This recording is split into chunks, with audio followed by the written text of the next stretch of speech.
ఒక నిమిషం. జీవితానికి మీరు దుస్తులకి కంపేర్ చేసుకుంటే ఇది జీవితం మా ఇష్టం, మేము వచ్చినట్టు బ్రతుకుతున్నాను మేమేం చెప్పలేదండి.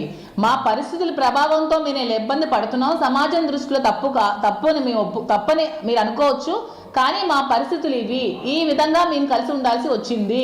ఎంతమంది అండి 2 పెళ్లిళ్ళు 3 పెళ్లిళ్ళు చేసుకోవట్లేదు? ఎవరూ లేని ప్రపంచంలో మేము ఒక్కదానే చేసినట్టు. నా పరిస్థితులు, నా ఫస్ట్ హస్బెండ్ తో ముందు నాకు ఇబ్బందులు ఉన్నప్పుడు, అతనికి కూడా ఆమె ఫస్ట్ వైఫ్ తో ఇబ్బంది ఉన్నప్పుడు మేము పెళ్లి చేసుకొని కలిసి జీవిస్తున్నాము. ఇప్పుడు క్వశ్చన్ ఎవరు రైజ్ చేయాలి? వచ్చి మా హస్బెండ్ రైజ్ చేయాలి, లేకపోతే శ్రీనివాస్ గారి మిసెస్ వచ్చి పాత ఎక్స్ ఆవిడ వచ్చి రైజ్ చేయాలి. సో వాళ్ళిద్దరికి లేని ప్రాబ్లం మిగతా సమాజానికి ఎందుకు?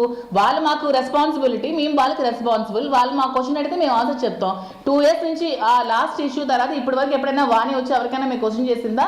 సో ఆమె హ్యాపీగానే ఉంది. డైవర్స్ కావాలంది, కోర్టులో కేసులు నడుస్తున్నాయి, వాళ్ళకి కావాల్సిన ఆస్తులు తీసుకున్నారు, హ్యాపీగా ఉన్నారు. దానికి బట్టలకి సంబంధించి మీరు కామెంట్ ఎలా పెడతారు? సో ఓకే, మీరు